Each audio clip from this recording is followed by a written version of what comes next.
What's happening in America's college campuses is horrific.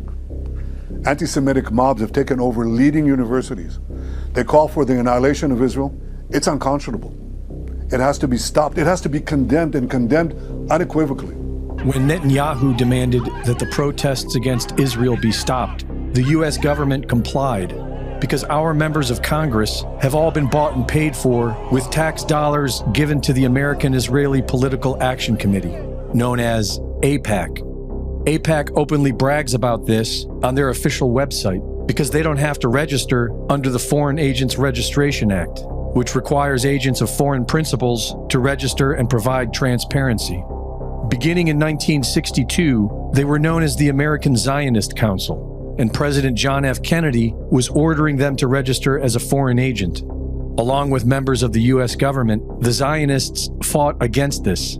In October of 1963, forms were prepared for them to register, but the next month, JFK was assassinated, and Israel has never been asked to register since. 4 years later, Israel attacked the USS Liberty, murdering dozens of Americans and injuring over 100. The U.S. government helped them cover it up as an accident. On the day of 9/11, 5 Israelis, who were seen photographing the collapse of the Twin Towers and celebrating, were arrested and detained for several weeks. In documents later released by FOIA requests, the FBI redacted their faces in pictures where they were posing in front of the burning towers and described them as being happy and jovial. One of them stated, "Israel now has hope that the world will understand us." The end of the declassified document asks if they had foreknowledge of the event and were there to film it, and the answer was redacted.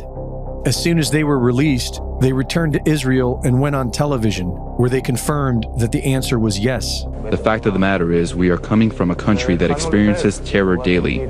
Our purpose was to document the event.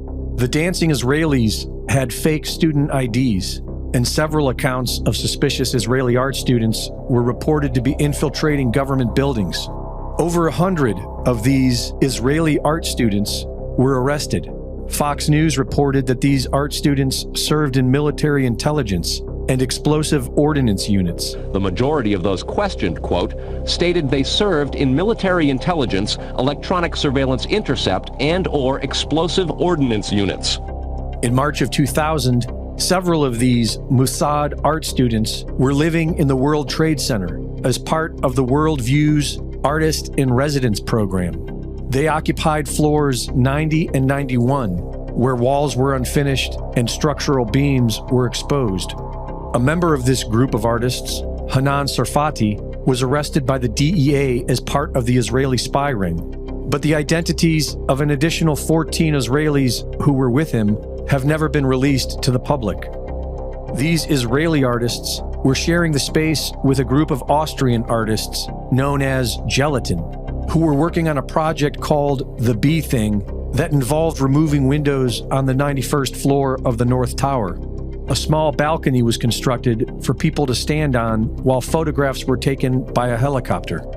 Another group called E-Team managed the helicopter with the designation number N666LH. This helicopter was to be in an art exhibit memorializing this project, scheduled for September 11th, 2001.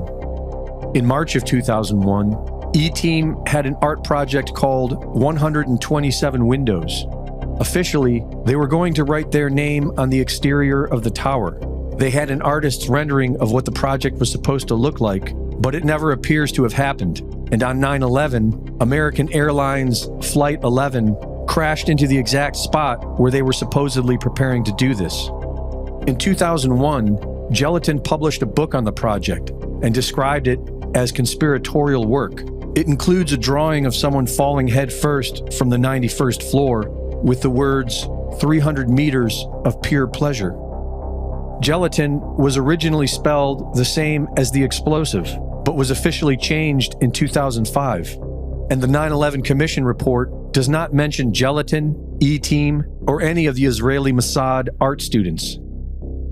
Reporting for InfoWars, this is Greg Reese.